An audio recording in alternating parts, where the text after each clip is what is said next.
Hey everyone, and welcome to another Risky Business Soapbox episode. My name is Patrick Gray. For those of you who don't know, these Soapbox editions of the show where we talk to a sponsor about some big topic, and today that topic is AI, these Soapbox editions are wholly sponsored, and that means everyone you hear in one of these shows paid to be here. And today we're speaking with Josh Kamju, who is one of the founders of an email security company named Sublime Security, and we're going to talk all about AI. What's hype, what's not, why every single day, Josh, I get an announcement land in my inbox saying, hey, guess what? We've now got Agentic AI into our product. You're not interested in Agentic hot dog or not? Yeah, exactly. It's like hot dog, not hot dog. Was literally talking about that the other day with a friend. That's a Silicon Valley reference for those who might be confused. But like, it just seems like every single vendor right now, they're doing some sort of agentic AI, LLM-based thing.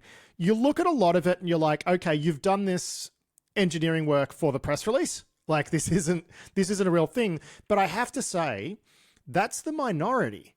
If I look at what most people are doing with large language models, it actually seems pretty sensible. So before we talk about what you're doing, what's your general take on our industry's approach to using this stuff? Because I got to say, most of the time I'm looking at what people are doing and I'm like, okay, that makes sense. That's useful. Yeah, I think it makes a lot of sense for a lot of use cases. The way I think about this is there are problems that we have as an industry, or if you are like a security analyst or a security engineer or a detection engineer, there's problems that you face every single day as an organization. And there are problems that AI agents, LLMs are genuinely good at augmenting your workflows or automating a lot of that work. And there are some use cases that it doesn't make as much sense. But for the most part, I think it's a very good thing for the industry.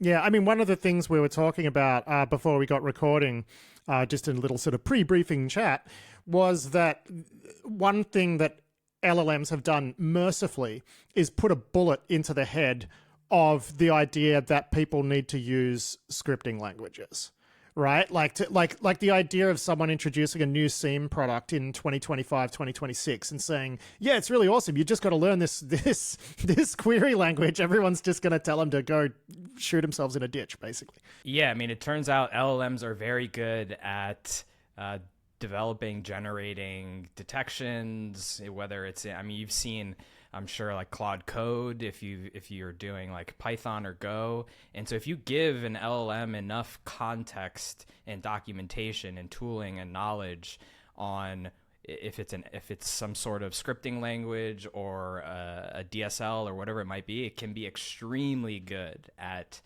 doing that work.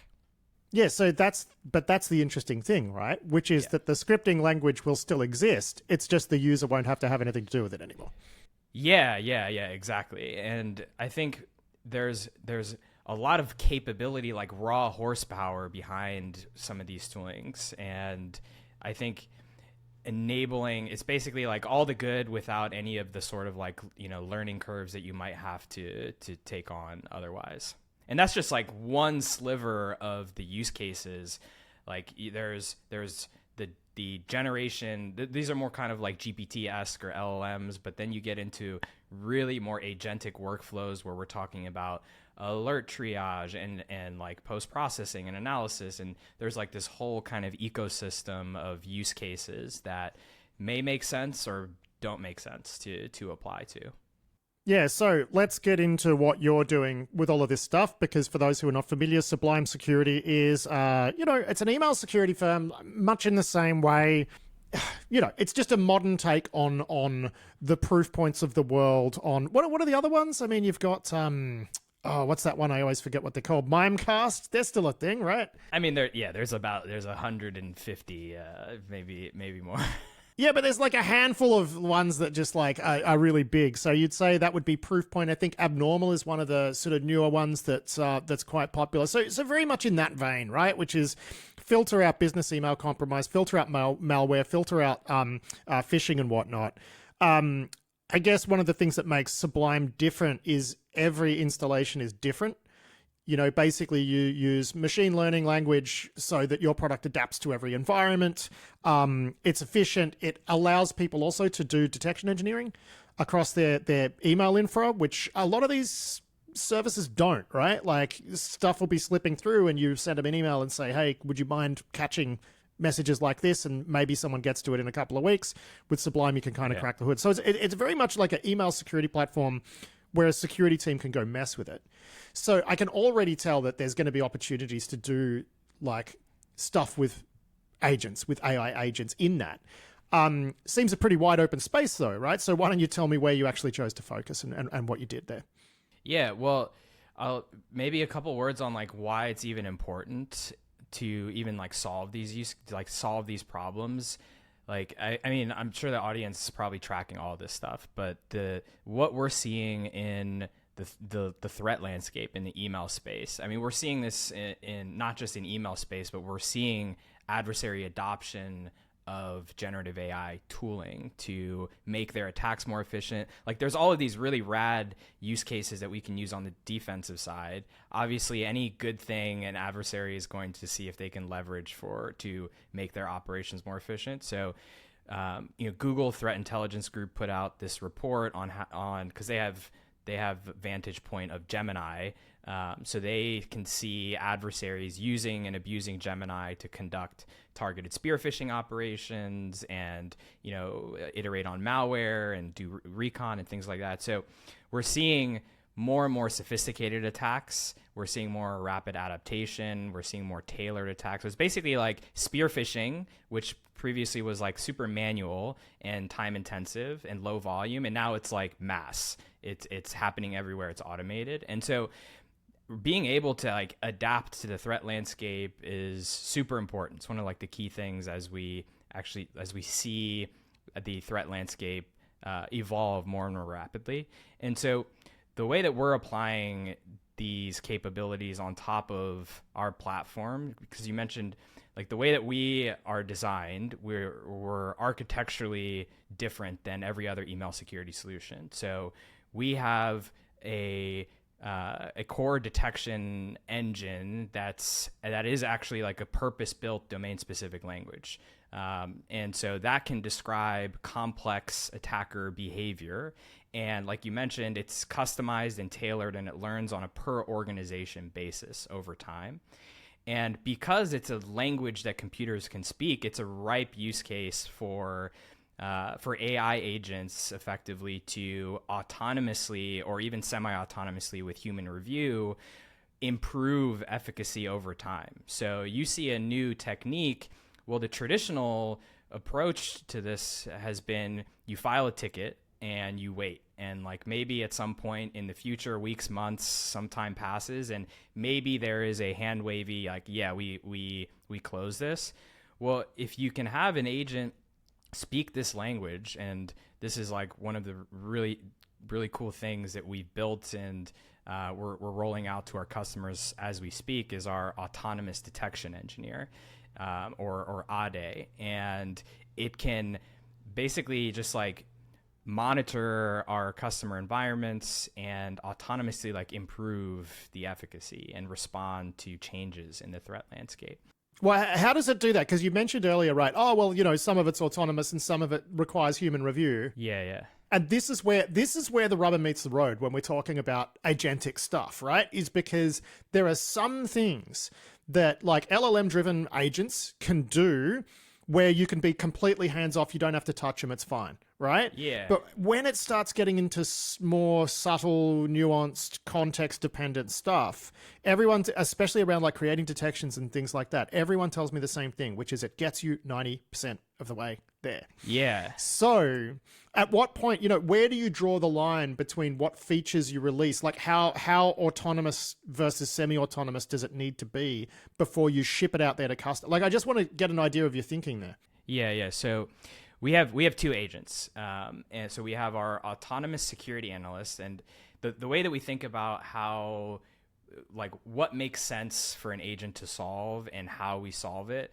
We were talking about this before we started on the show, was like what are the functions that humans do today that we think an agent could be effectively like trained or guided or given the right tools and knowledge to perform really, really well. So the first is our autonomous security analyst.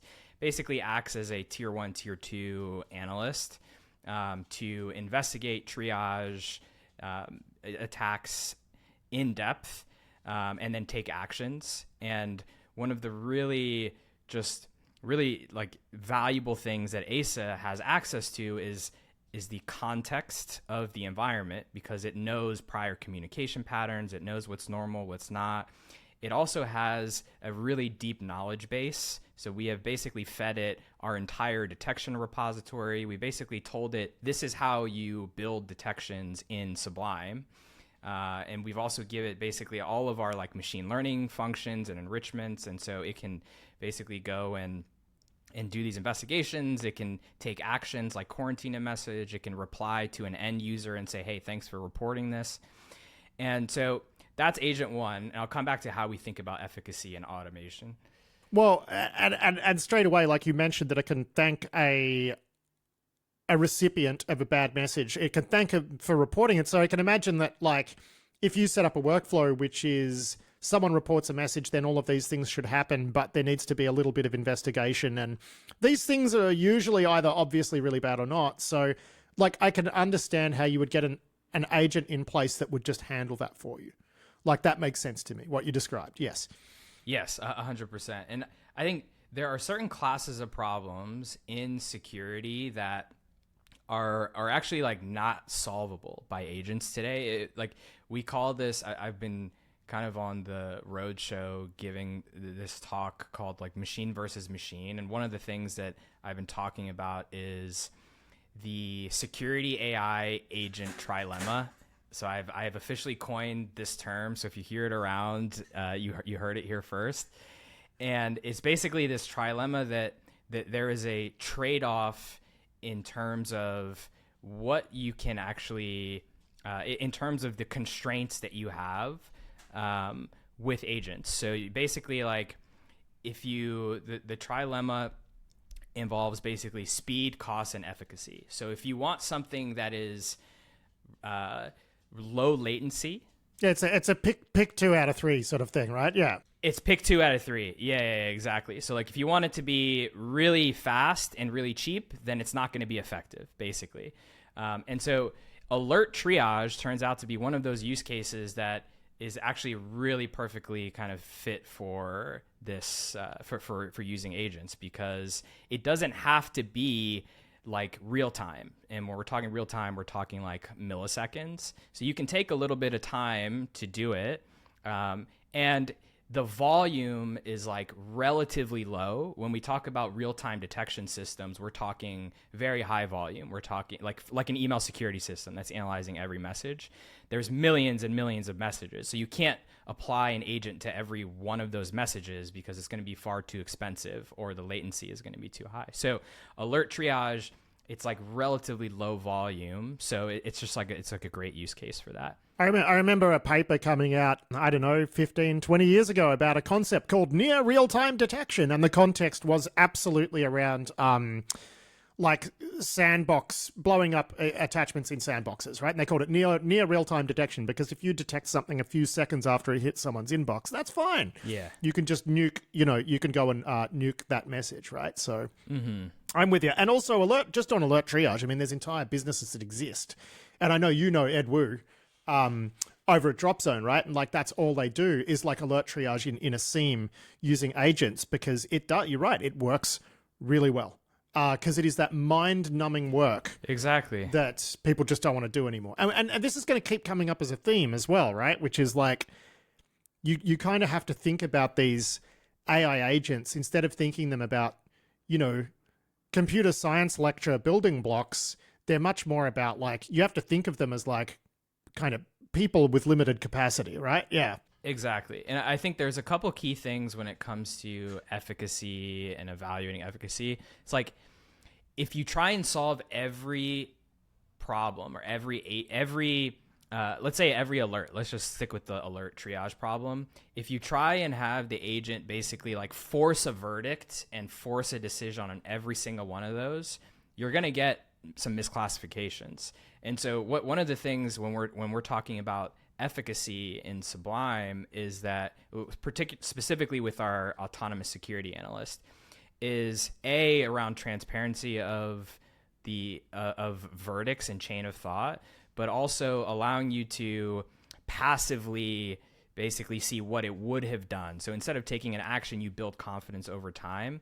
And then I think the really key thing also is not just like an analyst in the SOC, like a tier 1, tier 2 analyst, where at the end of their investigation, if they don't know the answer, they are going to escalate that to tier 3, right? And so for ASA, if ASA isn't confident in its verdict, then it will actually render an unknown judgment.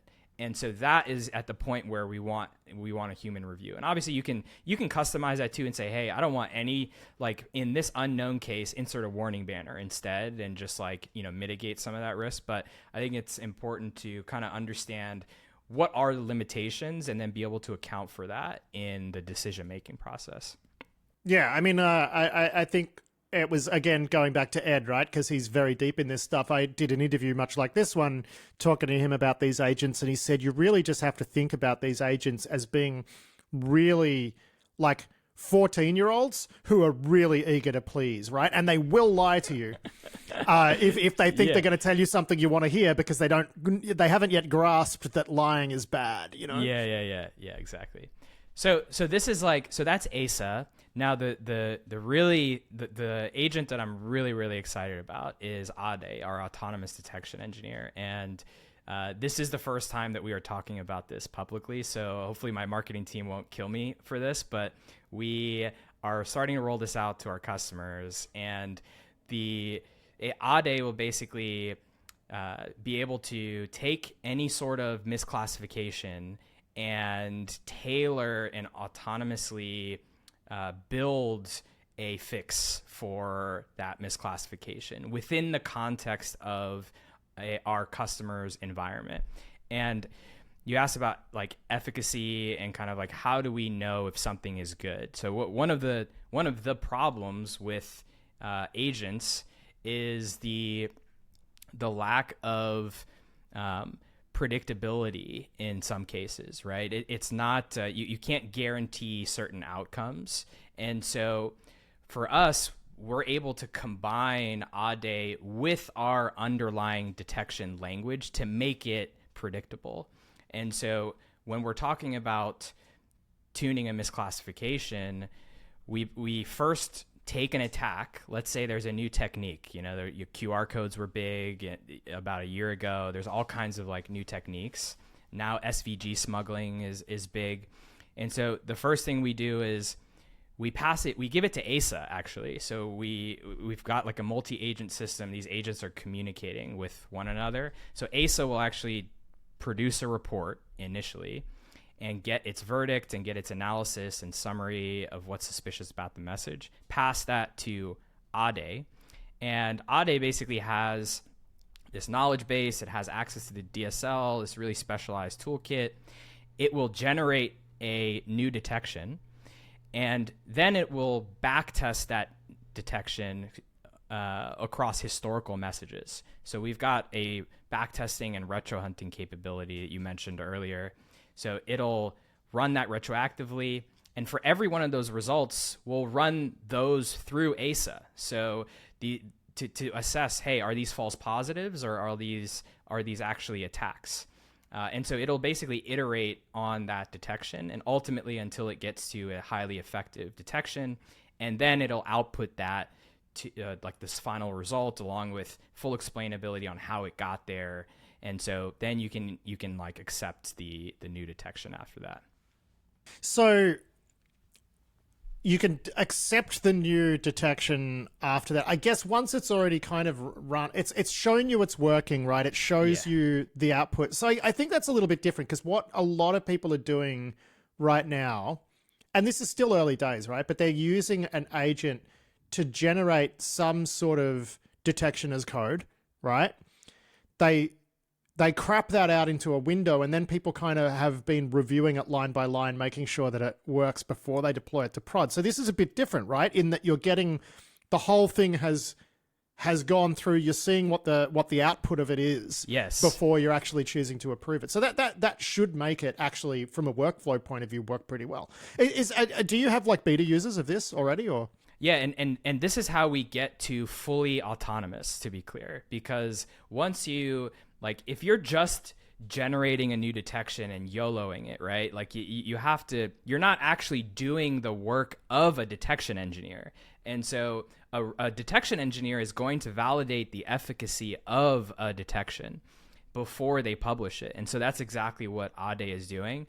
And so what we're moving towards right now, we call it, semi-autonomous, because at the end of it, we still require human review to actually like accept, review the results and accept it and push it forward and then deploy it live.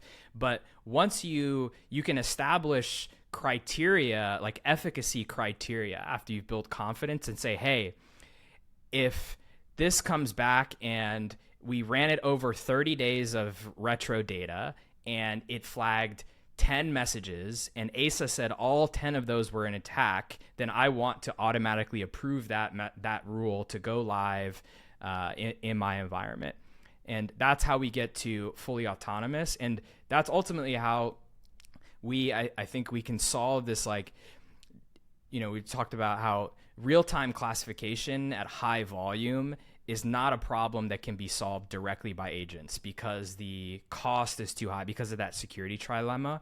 But in this architecture where you have the DSL at the core, and then you have this agent ecosystem, I think we're effectively doing that. So where we can basically autonomously improve over time.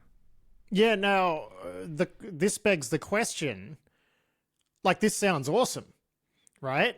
But like, where does it not help? Where do the human detection engineers who are working with Sublime? Because the whole point of your platform, right? The whole point of it is you can crack the hood, you can mess with it yourself, right? Like, that's the point of Sublime. But now it sounds like what you're building is like, it just goes full auto mode. Now, I get that there's a level of inspectability that is not there in other products. So that's really cool. But like, is it getting to the point now where the detection engineers won't really have to do anything except if something slips through? Yeah. Say some other control detects that an attachment got through to an endpoint or something, EDR flags it, and you're like, whoa, what, you're just going to go tell these agents, hey, you messed up, go fix, and it goes and fixes. Is that sort of the future there? That is like the reality that we're living in now with Sublime, is that the threat hunting and the kind of more advanced use cases, that's like an on-demand functionality where you want to pop open the hood and you want to do something very specific, very bespoke.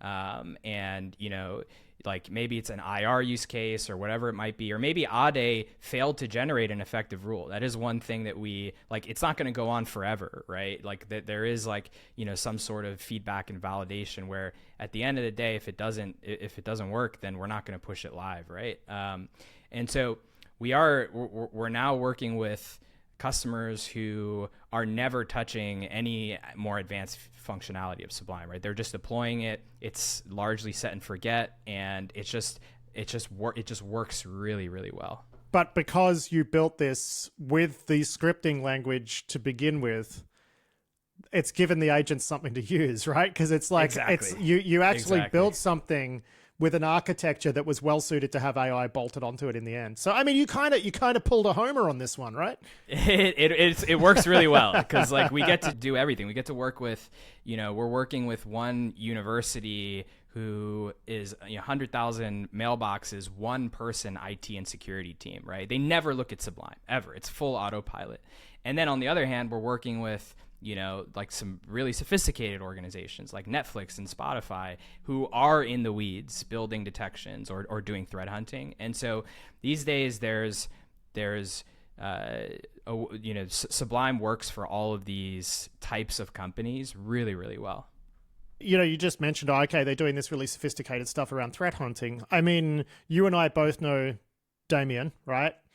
Building a company called Nebulock, which is, and I can talk about it because, like, at the time of recording, they're stealth, but they've announced that they're going live next week, which is, and I know you know them, so it's fine. We can talk about it. So by the time this goes live, they will have announced, but they're doing like automated threat hunting, right? So at what point does their agent like ring up your agent? Yo, hey, incident responder / threat hunter here. I need some data. Can you help me? Right? Yeah. These are, so we've actually been thinking about this, like agent to agent architecture. So Sublime is basically like a multi-agent architecture where we have got many of our own agents. Our agents can spawn other agents. They can work together. And then the next evolution of where I think we are going as an industry is you're going to have agents of other companies talking to other agents. So Sublime's agent, ASA or ADE, or maybe our incident response agent or whatever is going to need more information. Did this execute on the endpoint? Okay, let's go talk to the Nebulock agent. Let's go talk to Mr. CrowdStrike agent, or exactly. Crazy. So that's where we're headed. 100%. That's where we're headed. Yeah. Yeah, and I mean, I guess the question is, at what point do we develop some sort of standardized method for these agents to exchange information, right? Because they could just do it by talking to each other, but it's not exactly computationally efficient, right? And do we develop that method of interchange, or do we let them work it out? Because they probably can. Yeah, I mean, there's MCP now, but for many of these use cases, the APIs are well documented, and the data is like pretty kind of like, it's not that crazy where you can just give it the data, and you can just give it the data model or the schema of how to make an API call, and it can just figure that out. So I'm sure we'll see more adoption of like standards. Oh, you want some data, do you? Here's my schema. Go have at it, right? I guess it's like that, right? Oh, do you need help using my API? That's right. A little clippy for AI agents. That's what we need. Yeah, it looks like you're trying to query a database. That's right. It looks like you're doing incident response. Do you need to query a hash? But I mean, just look, something interesting has popped up here, right? Which is that any sort of agentic anything worth its salt is multi-agent now, right? Like the idea that you're just going to do like one agent, and I think that's why people are skeptical still about some of this stuff, is because if you go and start messing around with like ChatGPT or Gemini or whatever, like it's a frustrating experience because you're dealing with these single models that are trying to be all things to all people, and they're bad. Like, let's just say, like as a replacement, they're frustrating to use. But I think when you're talking about like specific models that are designed to only be given bite-sized tasks that they can actually chew, that's when it starts getting genuinely useful, right? But you have to scope it properly, and part of scoping it properly is using a bunch of models together, and each one of those models knows what its job is, and its job is small. Yes. So this is a really important point, especially for anyone who's like thinking about doing this, right? Is that these models, like a better model, like a model that quote unquote performs better generically, will perform worse at a specific task than a lesser model that's given the right context, tools, and knowledge. And that's something that like we have and that's why ASA works so well, is that the extent of the contextual information it has in the environment, the tooling that's available to it with our DSL, the knowledge base that we provide it. We are literally, I mean, we have so much knowledge that we are basically, as part of like, like the context window and the prompt that we give it, there's so much deep knowledge and domain expertise. And so if you like, those are the things that are super key to making them really effective. What you're describing, right, in terms of what Sublime is now, and it's interesting, right, because I'd imagine that there's a lot of these other large email security providers who, like, they just can't do this, right, because they don't have the DSL, they don't have the site-specific context, right? Yes, it requires like it's like a next generation of architectures I think that this is. I think that this is like the architecture of the future for real-time detection systems at large, like not just for email security. Yeah. I think that this is like the future of real-time detection and prevention. Yeah. Yeah, but the way you've laid it all out, I mean, it really does sound, and full disclaimer here, right? Like, I'm an advisor to Sublime, so they do well, I do well. But it does pretty much sound like the way you're describing it, like it is kind of the holy grail, right? Of like a system like this. Like, what more can you do here to like make it better and like easier to use and more effective? Like, I'm sure in 5-10 years someone will think of something, but like right now, like it's, you know, at what point are you just like, I'm done. I'm done. Peace out. I'm out. I'm gonna resign. Like, but like, where do you go from here? Okay, so there's a question. Where do you go from here with it? Right now that you've nailed down this sort of agentic stuff, and it's like a self-sourcing pudding. Yeah, well, the way that we think about this, I mean, there's plenty of things that we're thinking about, but just in the agentic space, like we're just getting started. Even within like, even for our customers today. So the way that we think about it are like, what are the things that humans do on teams today?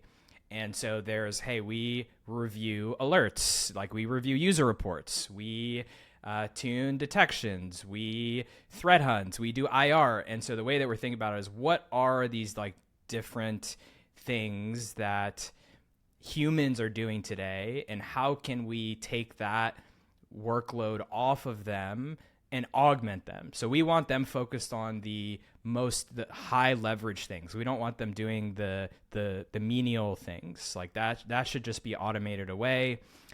And we want them focusing on the most high leverage stuff. But I mean, it sounds like you're there already with most of it. Like, what's left to automate away? I don't want to give too much away, but there's things like, you know, there's like there's like a bunch of things that you do in like IR, you know, like you want to maybe correlate campaigns, and you want to, you know, we do a bunch of that already today. But so is this for customers to do, or is this for you to do back at Sublime HQ to get yourself like that God view of like malicious actors? Like within a customer's environment. Okay, just within their environment. So you're not sitting back like pulling in some metadata across all customers and, you know. Well, we do federated threat intelligence too, but what I'm talking about, like, I think that's ripe for automation too in agentic use cases, but there's also like at the per customer environment level, when you receive a campaign, if like large campaigns might hit, you know, for a really large organization, it might hit 1,000 people, 10,000 people. And so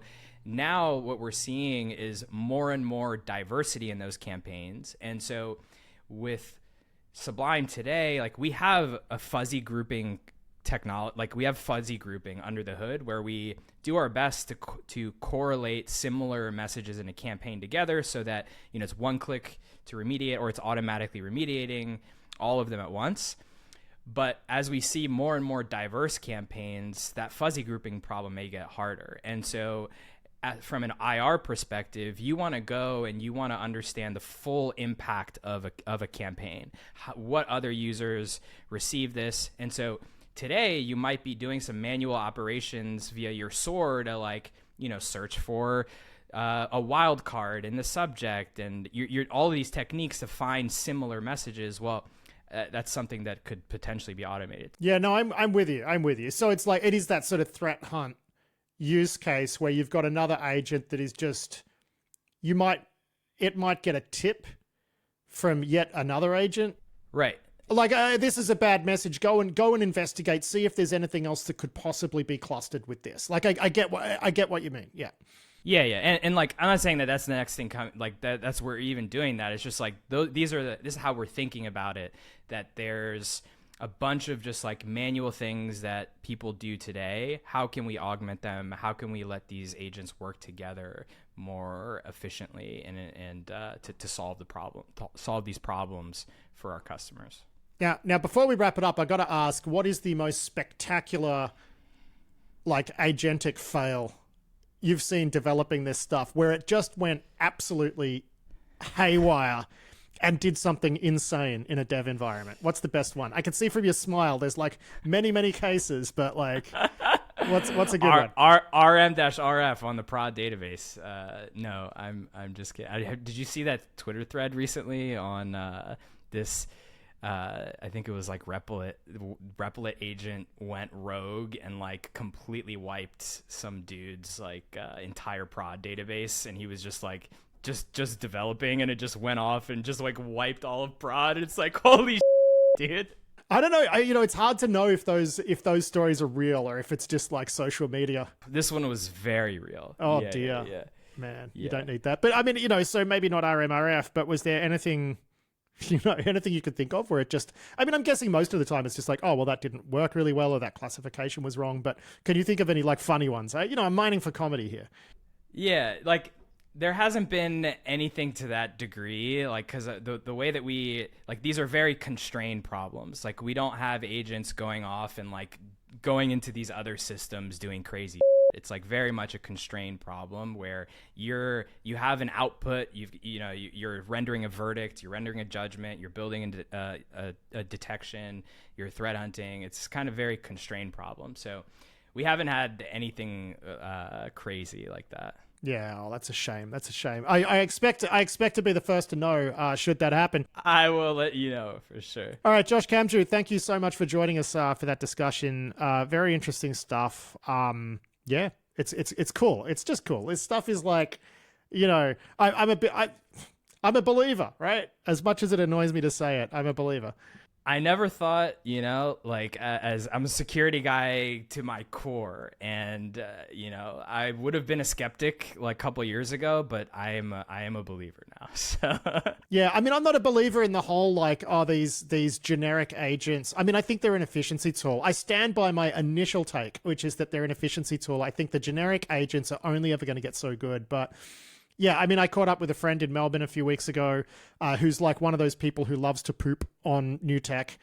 And I hadn't seen him in years. And I'm like, hey, what have you been up to? He said, man, I've been playing around heaps with AI and it's amazing. And like seeing this guy like Captain Cynical. Really sick.